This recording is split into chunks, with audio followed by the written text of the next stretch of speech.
On se persuade souvent soi-même que la vie sera meilleure après avoir été marié, après avoir eu un enfant et ensuite après avoir eu un autre enfant. Plus tard, on se sent frustré parce que nos enfants ne sont pas encore assez grands et on pense que l'on sera mieux quand ils le seront. On est alors convaincu que l'on sera plus heureux quand ils seront passés à cette étape. On se dit que notre vie sera complète quand les choses iront mieux pour notre conjoint, quand on possédera une plus belle voiture ou une plus grande maison, quand on pourra aller en vacances, quand on sera à la retraite. La vérité est qu'il n'y a pas de meilleur moment pour être heureux que le moment présent. Si ce n'est pas maintenant, quand serait-ce ? La vie sera toujours pleine de défis à atteindre et de projets à terminer. Il est préférable de l'admettre et de décider d'être heureux maintenant, qu'il est encore temps. Pendant longtemps, j'ai pensé que ma vie allait enfin commencer, la vraie vie. Mais il y avait toujours un obstacle sur le chemin, un problème qu'il fallait résoudre en premier, un thème non terminé, un temps à passer, une dette à payer. Et alors là, allait commencer la vraie vie. Jusqu'à ce que je me rende compte que ces obstacles étaient justement ma vie. Cette perspective m'a aidé à comprendre qu'il n'y avait pas un chemin qui mène au bonheur. Le bonheur est le chemin.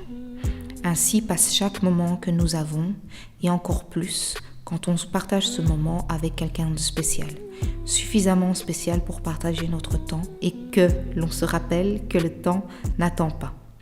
Alors il faut arrêter d'attendre, de terminer ses études, d'augmenter son salaire, de se marier, d'avoir des enfants, que ces enfants partent de la maison, ou simplement le vendredi soir, le dimanche matin, le printemps, l'été, l'automne ou l'hiver, pour décider qu'il n'y a pas de meilleur moment que le moment présent.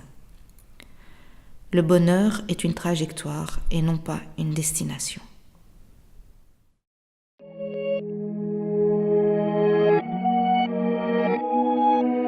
C'est un poème qui dit qu'il faut être soi-même et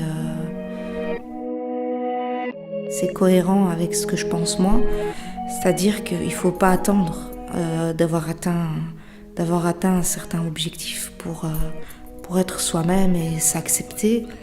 Et on vit dans un monde où on montre à la femme comment elle doit être, comment elle doit s'habiller, comment elle doit penser, comment elle doit élever ses enfants.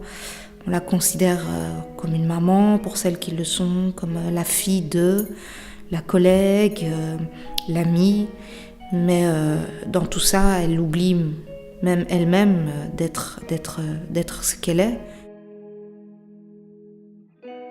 D'ailleurs, très souvent, quand on pose des questions à des femmes de quelles sont les choses qu'elles aiment, ou même à un mari, qu'est-ce que votre femme fait dans la vie, etc. Il dit souvent elle travaille, elle s'occupe des enfants, et la femme elle-même ne parle pas d'elle-même, ou elle le fait très très rarement. Et ce poème en fait me fait penser qu'elle s'oublie en fait, et qu'elle ne devrait pas attendre justement, comme le dit ce poème, que ses enfants grandissent pour être une femme. Elle ne devrait pas attendre d'avoir réussi l'école pour pouvoir s'exprimer ou pour pouvoir dire qui elle est, comment elle est. Elle devrait pouvoir, dans un monde idéal, faire ses propres choix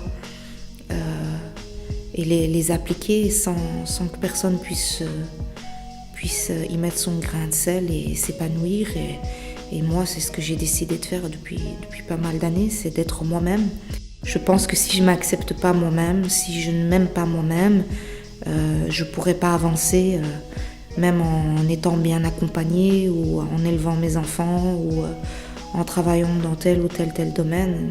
La base même de l'être humain, c'est de pouvoir s'accompagner de soi-même. Je veux dire, si on s'oublie quelque part et qu'on avance en dépendant des autres, on finira un jour par être totalement perdu et de plus du tout avoir de repères.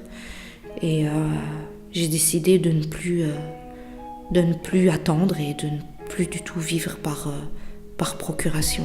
Si j'avance, c'est parce que je veux avancer. À partir du moment où on se sent bien et qu'on se dit qu'on s'est accepté en tant que femme, on avance.